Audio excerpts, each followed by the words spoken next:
ગારિયાધાર તાલુકાના ઝાળિયા ગામે 2 ઓક્ટોબરના રોજ ગ્રામસભા રાખેલ હોય પણ સરપંચે અને મંત્રીએ અગાઉ જાહેરાત કરેલ ન હોવાથી કોઈ ગ્રામજનોને જાણ ન હોવાથી કોઈ આવેલ નહીં અને ગ્રામસભામાં જવાબદાર કોઈ કર્મચારી કે કોઈ અધિકારી ન હોવાથી ગ્રામસભા બંધ રાખેલ છે।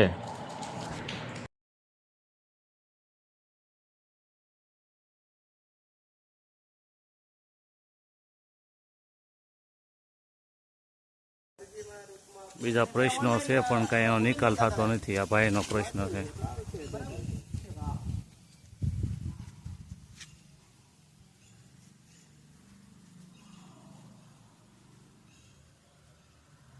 ઝાળિયા ગામના મંત્રી તમે છો એમ ને? તમારું નામ ચાર્જમાં છો તો અત્યારે તો ગણાવ ને ચાર્જમાં છો રસ્તો કાઢવા માટે તો તમારો મોબાઈલ તમારા કોકને આપતા હોય તો કોકને કામકાજ હોય તો શું કરવાનું?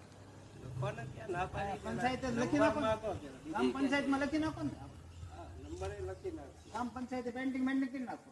કોકને કઈ કામ હોય તો મારે જ કામ હોય મને જ તકલીફ છે। અરજી તો મારી ઓનલાઈન છે।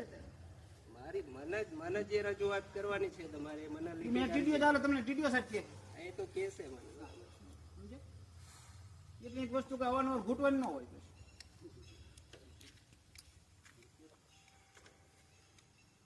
ટીડીઓ સાહેબે તમને કઈ આપ્યું જ નથી એમ થયું ને? મેં 20 દી પહેલા અરજી કરી। કાલે રાતે ઓર્ડર મારો થયો છે બરાબર, મને ખ્યાલ નતો ઝાળિયા ગામ વિશે જાણતો કઈ વાંધો